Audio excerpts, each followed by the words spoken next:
وقتی میرفتم به برنامه‌های شاهنامه خوانی یه جاپنجه حضرت عباسی توی دهمون داشتیم. من تمام هستی کودکانم و توی شبای سهراب کشون نظر اون جاپنجه میکردم که امسال رستم و سهراب هم دیگه رو بشناسن. من که نمیدونستم از روی کتابی نوشته شده که نمیشه دست بهش برد و همیشه همون اتفاق میفته که پارسال هم اتفاق افتاده بود. باز دوباره میرفتم میشستم شب سوم دوباره رستم سهراب کشت. اون شبا داستان‌های شاهنامه رو برای پسرم تعریف میکردم. 7-8 سالشم بود. یه روز که از مدرسه ورش داشتم که بنا بود هر روز تا سوار میشه بگه کجا نهار میخوریم و در مدرسه چه اتفاقی افتاده بود، به من گفت پدر امروز تو مدرسه هیچ اتفاقی نیفتاده بود، هیچ هم مهم نیست کجا نهار بخوریم، رستم زودتر مرد یا سهراب. گفتم که سهراب، ولی هنوز نرسیدیم به اونجا که من این داستان رو باید برای تو تعریف کنم. او به احترام پدری دیگه کنجکاوی نکرد، ولی من خواب ازم گرفته شده بود که چجور توی مملکت غربت که من دارم به این میگم باید به رستم افتخار کنی، بهش بگم رستم پسرشو کشت، شبا دیگه چجوری تو اتاق که من خوابیدم خوابش میبره. این بود که در یک شعر اونجا رستم رو خواب دیدم. ازش پرسیدم چرا سهراب کشتی؟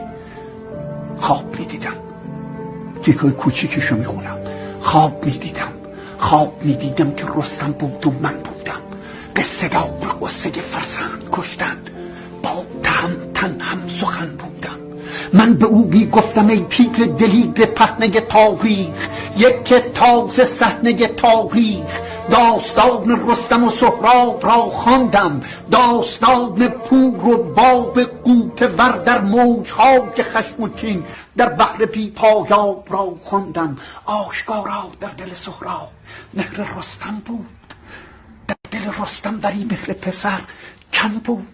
هر کس این داستان را خواند با دلی خونین به رستم تاخت، کو چرا سهراب را نشناخت.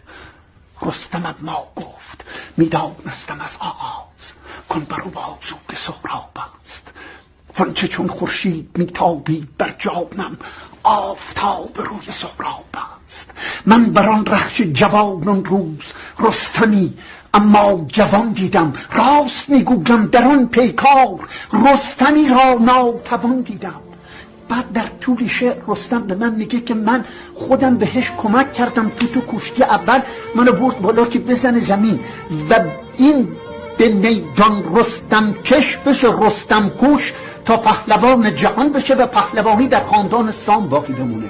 اما از فراز دست او چون سرنگون بر خاک غلتیدم، واج بر رستم درفش کاویان را واژگون دیدم، خاک ایران را ز خون پاک ایران لعلگون دیدم، دشت را دریای خون دیدم، باز رستم را در آن دریای خون در آسمان دیدم. در سکوت مرگبار دشت نعره ای بر گوش جانم ریخت، هوشدارویی به مغز استخوانم ریخت، بر سرم فریاد زد بیتاب پهلوان بیدار شو از خواب، جنگ رستم نیست با سهراب، آنچه امروزت به میدان است جنگ توران است و ایران است. پیچ از اون که تیغ سهرابم به در آمد جگر، در کشتی اول خود تن را به دست خویشتن کشتم، در دل پیکار رستم و زنهار. صبح فردا کشتی دوم تا دهم درس وطن خواهی دلیران را، خنجر سردار ایران چاک میزد سینه سردار توران را. خون تیغ خون آلود در مشتم در دو کشتی رستم و سهراب را کشتم.